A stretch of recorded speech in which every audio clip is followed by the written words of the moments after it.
E aí, pessoal, tudo bem? Ó, vamos lá, vamos dar uma olhadinha aqui.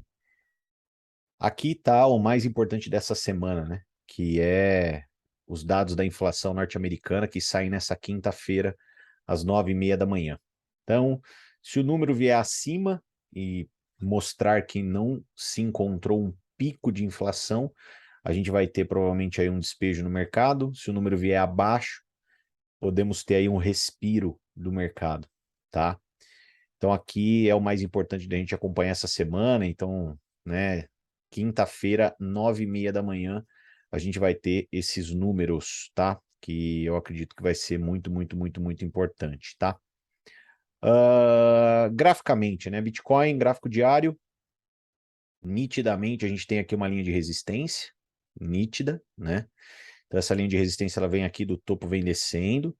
Temos aqui uma zona compradora, né, que é uma zona de suporte, né, que é essa região dos 18.500 que vai até aqui, ó, os 17.500. Então essa é uma região compradora.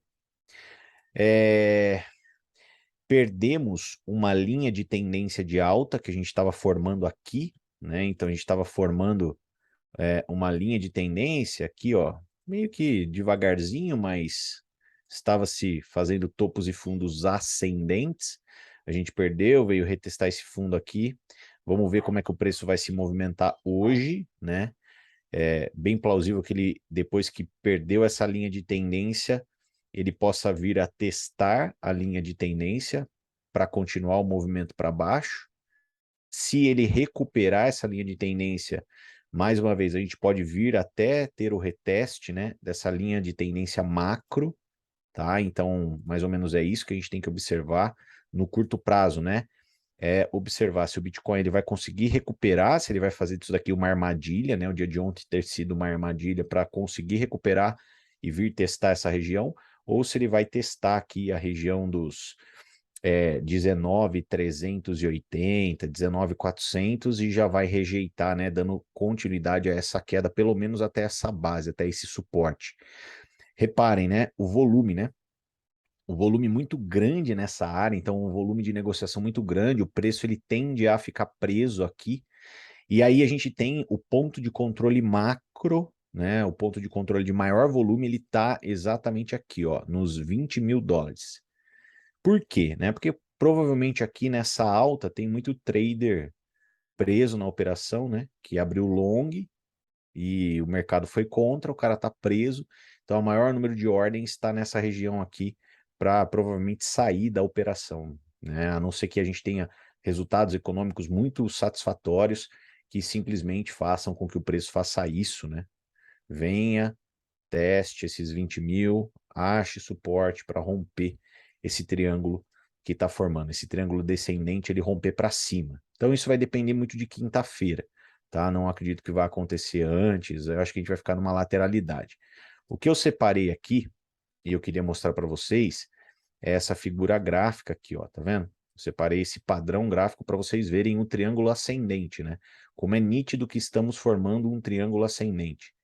Perdão, descendente. Então, ó, então é um triângulo descendente, ele geralmente rompe para baixo, tá? Então, em contrapartida, um triângulo ascendente rompe para cima. E quando a gente inverte o gráfico, né, a gente vê que o gráfico de ponta cabeça ele está formando um triângulo ascendente. Então, a maior probabilidade desse padrão é romper para baixo, tá? Romper para cima seria algo que seria contra a maior probabilidade.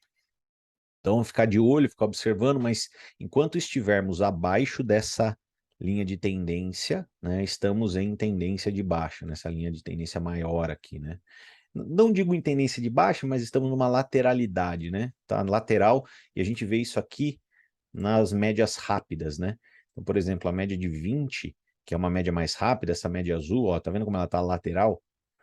Tá? Então ela tá totalmente lateral. Então, a média de 100 está começando a ficar lateral, a média de 50 querendo começar a ficar lateral, a média de 200 descendo, né? Hoje a média de 200 está nos 27 mil, a média de 200 do diário, tá? Então, ficar de olho também, porque a gente, como eu falei, né? A gente pode ter um rally até a média de 200 num determinado momento. Eu não acredito que passe da média de 200 de primeira, Afinal de contas, né, é a grande rejeição, uma das grandes rejeições que nós tomamos aqui em cima, né? Ó, foi na média de 200, que foi na região aqui dos 48 mil dólares, que desencadeou toda essa queda. Então, sim, né, um cenário bullish, a gente pode vir testar essa média de 200, rejeitar e voltar a cair. Pode, isso pode acontecer, depende dos dados que saírem, né? Isso aí liquidaria todos os apostadores de baixa, tá? Seria considerado ali um rally de bear market, né? Eu não acredito que a gente vai ter alta infinita, porque tem muita resistência. Então seria mais ou menos encontrar a média de 200 nessa região e depois vir formar novas mínimas ou até retestar novamente esse suporte para daí entrar num outro processo de lateralidade e aí perto do halving, né, 2023, final de 23, 24, recuperar uma bull run, né? Por enquanto, praticamente no meu ponto de vista, descartada a hipótese de bull run. Para mim é rally de descompressão, para mim, tá? Que a gente pode ter. Isso é o Bitcoin, tá? Então, assim, de olho abaixo de todas as médias, né, galera? Todas as médias, então ele tá abaixo até da média de 20 no diário. Então, muito mais bearish do que bullish. Existe uma tendência muito maior dele testar essa linha que ele perdeu aqui, né? Rejeitar aqui e vir testar aqui embaixo do que ele subir com tudo, tá? A tendência é muito maior. Quero mostrar para vocês, só para ilustrar, né? Olha só, porque a pergunta é, quando que tudo se torna bullish, né? Quando que tudo se torna bullish, principalmente no gráfico diário? Tem que estar acima da média de 200. Tem que estar acima da média de 200, né? E eu tenho um gráfico aqui para mostrar para vocês verem como isso é um fato, tá? Então, olha só, o gráfico da Quantum. Olha isso, né? Olha como aqui a cenário é diferente, né? Então, olha aqui, ó, a média de 200, onde está, a média de 50, média de 100, média de 50 e a média de 20. Então, olha isso, né? Então, o preço está acima de todas as médias e querendo abrir o leque, né? E olha só, né? Como o movimento que a gente vê desenhando nessa moeda é um movimento muito mais bullish, né? Muito mais. Olha isso aqui, né? Topos e fundos ascendentes no gráfico diário, né? Então, importância de estar acima de todas as médias e olha como o preço se comporta de uma maneira completamente diferente acima de todas as médias, né?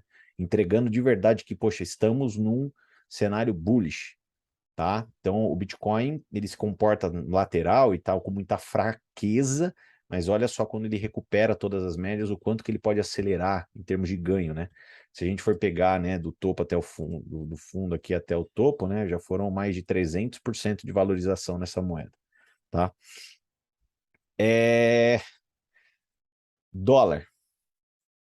Bom, o dólar tá no nosso canalzinho aqui, né, de alta, por enquanto ainda se mantendo acima de todas as médias, né?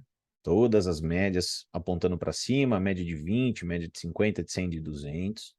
Então, tendência de alta, fazendo topos e fundos ascendentes, né? Então, no canal aqui, né? Topos e fundos ascendentes, tá? Estamos aqui, eu acho que no momento até que a gente pode engrenar uma indefinição ou lateralidade, digamos, né? Temos uma linha de tendência de alta de curto prazo, que seria essa linha aqui, ó, que o preço está respeitando, então está acima dessa linha, pode vir até tocar essa linha novamente para poder dar mais uma pernada, o que seja. Os indicadores aqui para o dólar, né? Principalmente no semanal. Aqui, se a gente for ver os indicadores aqui, pelo menos o índice de força, né, de compra, ele também, né, tá fazendo meio que aqui, ó, fundos ascendentes. Então a gente está tendo aqui, indo para um ponto, vai, de decisão, digamos assim. Então a gente pode meio que apertar dentro desse triângulo para tomar uma decisão, né? De rompimento para cima ou para baixo. Então a gente pode ter sim um dólar mais lateral nesses próximos dias. Óbvio que vai depender muito do que vier aí, da inflação norte-americana, tá? Mas um gráfico que me chamou muita atenção, que eu quero mostrar para vocês, interessante, né? É o gráfico do dólar de 3 meses, tá? Então, cada barrinha dessa é 3 meses. O dólar, desde 1900, aqui, ó, desde quando ele começa aqui, ó, 1968, ele vem formando esse triângulo descendente de alta, né? E ele rompeu esse triângulo descendente de alta, tá?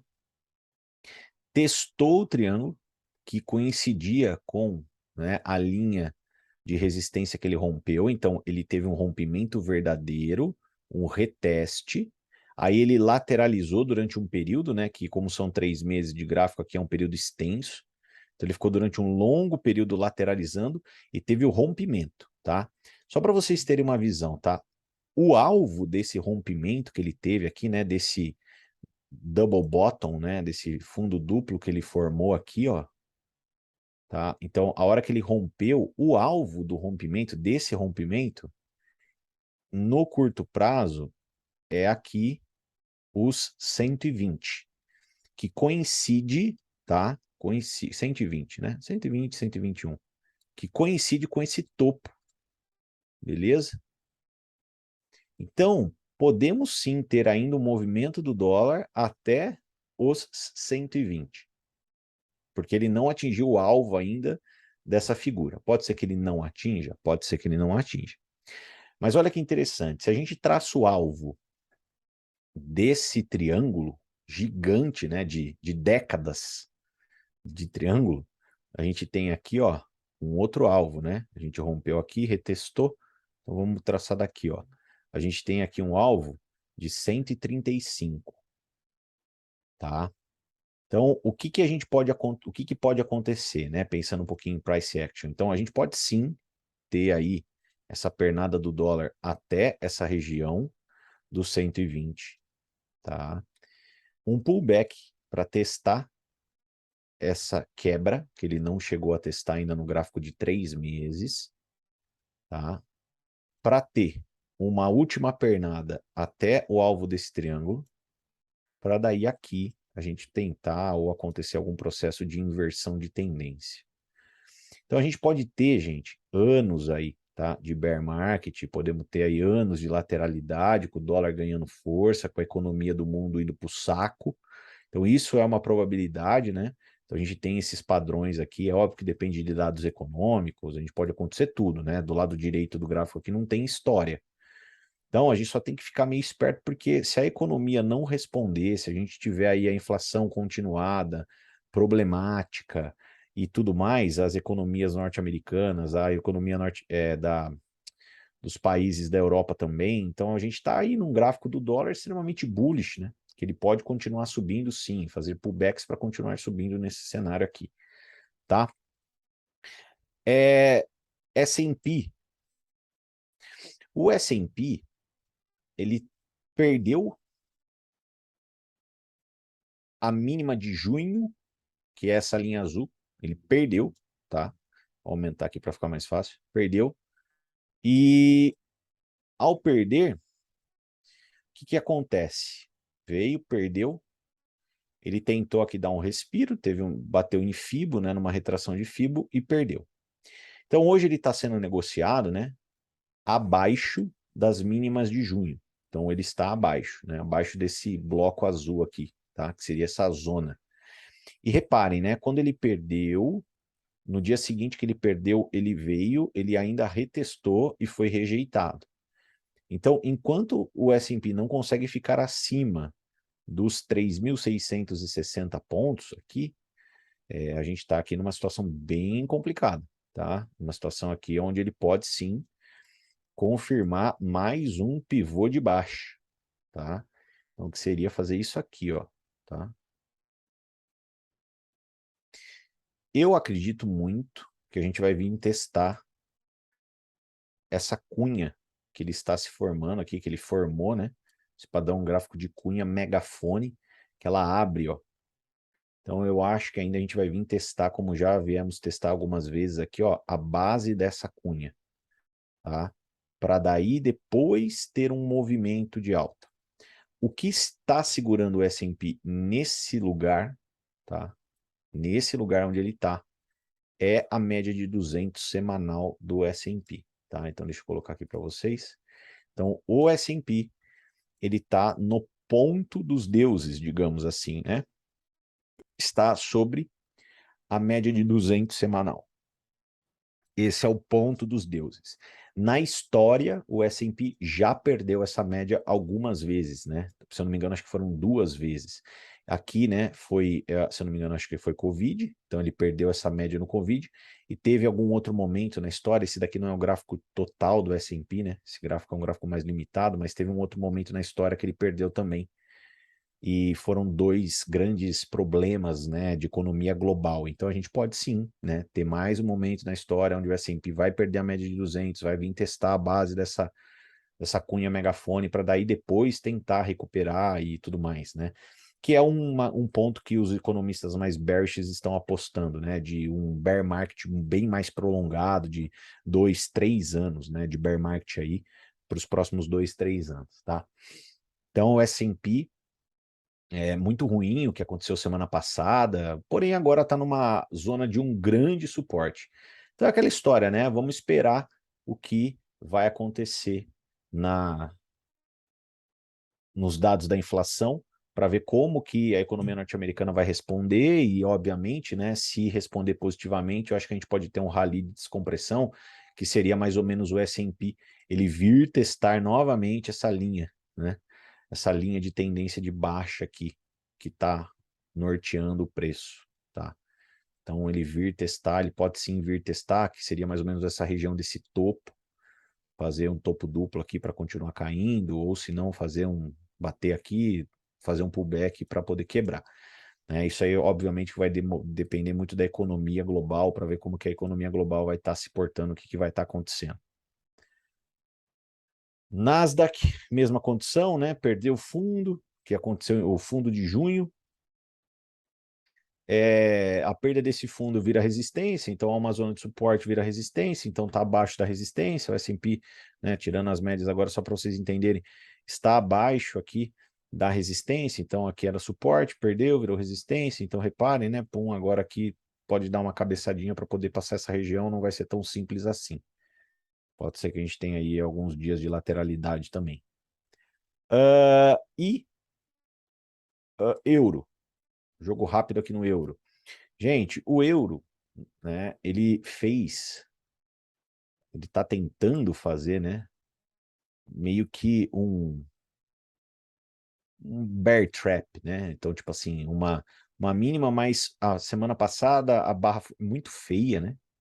Essa barra de rejeição que ele teve na semana passada. Ele está tentando voltar para dentro desse triângulo. Eu acho que o momento da verdade do euro vai ser o teste, né, dessa zona aqui de resistência. Então, a gente pode ter muito bem o euro fazendo isso aqui, né? Testando essa zona, não conseguindo e fazendo mais uma pernada de baixa, ou podemos ter o euro simplesmente voltando para dentro do triângulo, né? Eventualmente até tentando quebrar esse triângulo para cima. Então, ficar bem ligado no price action do euro, né? Porque o euro ele vai responder conforme a economia também, aos dados da inflação. Se o dólar começar a cair, o euro vai começar a subir. E aí a gente pode ter essa situação dele voltar para dentro do triângulo, mas então, até então, né, isso aqui é a área de resistência, está bem perto da resistência. E para encerrar, jogo rápido aqui, ó, os bonds, né, os títulos de dívida pública norte-americana, aqui nos de 2 anos a gente teve uma bull flag, uma bandeira touros, quebrou, né, aí aqui a gente pode até ter o reteste, aqui estamos numa zona de resistência, sim, então pode ser que a gente lateralize nessa região, forme uma outra figura gráfica, né? Então, por enquanto, aqui está, né, digamos. Aqui, né, nos nossos títulos de 10 anos do governo, quando a gente vê uma formação assim, né, dá muita cara de topo duplo, né? Dá muita cara de topo duplo, né? Dá vontade de se acreditar que isso aqui vai ser um topo duplo, né? Dá vontade, né? Mas aí você pega as médias e você vê que tá uma baita de uma tendência de alta, né? Então, média de 20, servindo como suporte, média de 50, tudo certo, né? Tudo certo. tá super bullish essa formação gráfica, esse gráfico, né, num canal de alta super saudável também. Então, lembre-se, né, uma tendência ela sempre tende a continuar. Então a gente não teve uma inversão, né, de tendência em nenhum dos títulos norte-americanos, né, numa super saudável tendência bullish. Às vezes até a gente tem uma correção ou outra. O petróleo, gente, o petróleo está chamando atenção, tá? Por quê? Porque o petróleo, ele no gráfico semanal, ele fez uma barra de inversão de tendência, tá? Isso daqui é uma Morningstar, tá? Esse padrão gráfico, tá? Esse padrão gráfico aqui é um padrão, onde a gente tem aqui uma barra vermelha, a gente tem um doji de indefinição, e aí uma barra de engolfo. Isso aqui, ó, é um Morningstar. Então isso aqui pode representar, sim, uma inversão de tendência no petróleo, tá? Então, assim, a gente estava vindo aí de semanas de baixa, para que a gente possa ter aqui uma situação de retomada de tendência de alta. Então a gente pegou aqui, né, fizemos um topo duplo nesse cenário, perdemos o fundo anterior, pum, perdemos o fundo, mas encontramos suporte na nossa média de 100. A nossa média de 100 já jogou o preço para cima de novo. Se a gente conseguir ficar acima da média de 50 e da média de 20, né, então romper essa média de 50, média de 20 e fazer esse movimento, a gente pode vir testar esse topo aqui novamente, né? E por ter sido um topo duplo, a gente pode fazer um topo triplo e cair, ou a gente pode realmente romper esse topo. Mas a questão é, por que que eu estou falando do petróleo, né? Se o petróleo sobe, tá? Então, se a gente tiver aqui uma inversão mesmo de tendência e o petróleo começar a subir, a gente vai ter a inflação norte-americana subindo também. Então, esse sinal do petróleo é um sinal de que, opa, pode ser que a inflação não tenha encontrado pico ainda, tá? Porque houve aqui uma barra de engolfo poderosa, com volume acima da média, tá? Num padrão gráfico de reversão. Óbvio que isso daqui pode evoluir para uma lateralidade, mas você percebe, né? Que já tem uma condição, né? Já se cria uma visão um pouco mais bullish, porque olha o suporte que foi gerado nessa região. Então, olha só. Então, aqui a gente tem um suporte mais forte. Perder isso daqui, né? Do jeito que foi gerado, olha o volume de negociação. É uma probabilidade baixa. Então, a gente pode até ter um reteste, né? Um pullback. Aqui, se a gente traçar uma FIBO, daqui até aqui, né? Então o petróleo, ele tocou, né? Quase tocou a região aqui, deixa eu só acertar aqui, ó.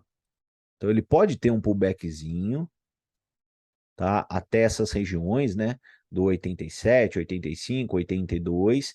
Isso faria ser uma tendência de alta super saudável, mas a questão é que na semana passada, essa barra que ele formou, ele engolfou, né? Uma, duas, 3 semanas, né? Ele quase engolfou um mês em uma semana. Então teve uma resposta muito forte do petróleo. Ficar de olho, porque petróleo subindo, a inflação dos Estados Unidos tende a subir também, tá? E aí soma também com toda a condição que está rolando na Europa, o frio na Europa chegando, petróleo subindo, né? Então a gente sabe que pode ser que coisas deem mal. E aqui S&P contra Bitcoin, tá? Então, assim, no gráfico semanal, olha só, né? Estamos abaixo de todas as médias, então, assim, o S&P mais forte que o Bitcoin, tá? Estamos aqui formando um padrão que é como se fosse um triângulo descendente de alta, ele tende a romper para cima, mas a tendência num padrão gráfico desse aqui é que ele rompa, se ele romper para cima, né? Mais para o final da figura gráfica. Então, é muito assim, se realmente validar essa figura gráfica, hoje no momento nós estamos em resistência, tá? Em resistência, né? Então, assim, agora não é hora de apostar que o Bitcoin vai subir mais do que o S&P, porque tá em resistência. Se romper a resistência é outros 500, mas não rompeu, estamos em resistência, tá? Então, se a gente fizer isso aqui, né, é outros 500, mas estamos em resistência. Então, eu acho que a maior probabilidade é a gente tomar uma rejeição na resistência e vir procurar a base dessa figura gráfica, que seria o quê, né? Seria, por exemplo, um cenário da inflação norte-americana vir acima, o S&P cair e o Bitcoin cair mais do que o S&P, tá? Então, eu acredito que isso é possível, que é realmente a gente perder ali aquele fundo nosso. E Bitcoin contra a Nasdaq, mesma situação, aqui num canal descendente, né? A gente está num canalzinho descendente, formando um canal descendente e estamos em resistência também. Então hoje a gente está com uma certa alta, né? Do Bitcoin referência ao S&P e referência ao Nasdaq, porém uma alta em resistência. Então, para animar, teria que, né, concretizar esse rompimento, usar como suporte e subir. Né? Por enquanto, estamos testando resistência. É isso, né? Então, eu acredito que a gente vai lateralizar até quinta-feira. Estou tentando dar uma olhada em algumas moedas que estão com as médias melhores, em condições, figuras gráficas melhores, mas por enquanto eu não, nada está me animando assim. Ficar de olho, acompanhar aqui o mercado para poder se posicionar. Estou fora, não estou posicionado. E depois, se vocês quiserem que eu veja alguma altcoin aí, vocês me avisem, tá? Quiserem alguma análise gráfica, mas a grande verdade é, pessoal, abaixo de todas essas médias, velho, é cenário bearish ou de lateralidade, então não tem muito como comemorar, ficar feliz e tudo mais, né? Ethereum. O Ethereum, ele, no gráfico semanal, né? Se eu não me engano, acho que ele perdeu uma média importante também. Ó, ele tá em cima da média de 200 no gráfico semanal. Então, se ele perder essa média de 200, ele provavelmente vai vir testar aqui o fundo novamente desse movimento, né? Ele vai vir para essa região de negociação aqui, ó. O pico de negociação está nesse número aqui, ó. $1.095, tá? Então ele sim pode vir testar novamente os $1.095 aqui, ó. Tá um volume muito grande de negociação nessa área. Beleza, beleza? Tamo junto, pessoal.